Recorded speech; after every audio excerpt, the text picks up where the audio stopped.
Am I the asshole for refusing to drive my 20-year-old sister everywhere anymore? I, 20F, have a twin sister that refuses to get her license, and it's really been putting a burden on me. I'm currently a full-time law student and still live with my parents due to my city being very unaffordable. However, being the only child with their license, in my spare time, I'm expected to take my sister to and from work, which ends up being a 2-hour round trip. My parents work full-time and don't have the time to take her, so the burden falls on me. The worst part is, I'm berated for it. I'm forced to adhere to her lifestyle and schedule, and if not, I'm told I'm selfish. Being both a law student and a double degree student, and struggling with insomnia, I often end up having to cram study into the late night.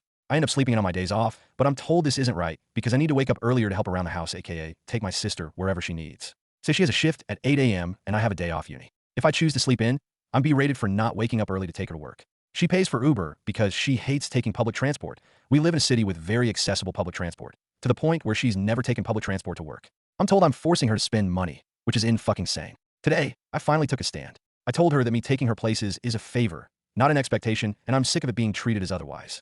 I told her that she's relying on me, which means she adheres to my schedule. Otherwise, she should get her license. The issue is my mother coddles her to an extreme extent. My sister has outbursts whenever anyone mentions her getting her license.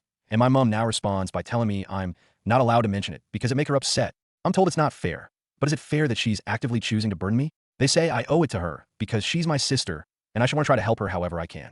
Me taking a stand ended up in a conflict with my mom and my sister screaming at me for standing up for myself. My mom even tried to hit me with a sandal when it got heated, all over me defending myself. I just told them I'm not going to continue to do favors for her anymore if I'm going to receive this treatment, that she's an adult and she can sort her own shit out. I also said that their treatment of me is extremely unfair and that they're being very inconsiderate. I'm now facing extreme backlash from them because I've refused to take her to and from work. I'm being told I'm unfairly pushing the burden back onto my parents and that I have the most free time because they don't count studying as work, so I should help around. Am I the asshole for refusing to partake in this coddling anymore?